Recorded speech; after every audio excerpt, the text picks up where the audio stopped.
Donc, pour résumer les avantages de l'utilisation de la force relative dans la sélection des valeurs, nous voyons donc qu'en marché haussier, une valeur forte montera plus que le marché. Donc notre investissement sera meilleur, alors qu'une valeur faible montera moins que le marché, elle offrira donc un rendement inférieur.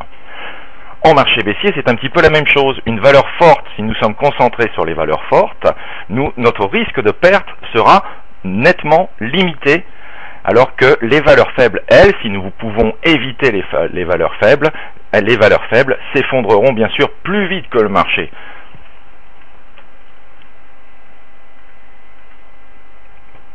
Mais comment détecter donc ces valeurs fortes? Eh bien, pour détecter les valeurs fortes, il nous faut un indice, une référence en fait.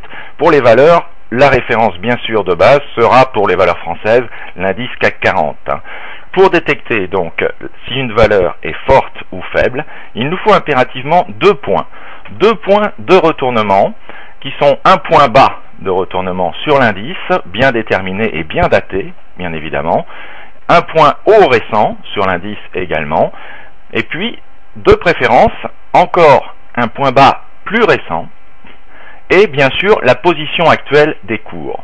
Le comportement des valeurs fortes sera différent de celui des valeurs faibles sur nos historiques de cours. Et c'est ainsi que nous arrivons à déterminer si les valeurs sont fortes ou faibles, et donc sur quelle valeur nous devons nous concentrer.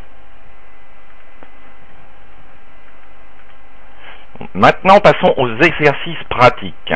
Vous avez ici, sur la première fenêtre, le graphique du CAC 40, arrêté en fin janvier 2006, avec les points de référence que je vous ai marqués ici, entourés en rouge, avec un bas, vous voyez, récent, un haut récent, ici, un nouveau bas récent, ici, et là, le niveau actuel des cours.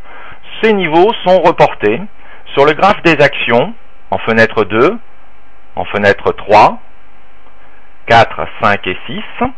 Donc sur les graphes de ces 5 actions, je vous aurais reporté exactement les mêmes niveaux aux mêmes dates. C'est à partir de ces niveaux que nous allons déterminer si les valeurs sont fortes ou faibles. Et bien pour ceci, vous allez vous aussi vous prêter à l'exercice.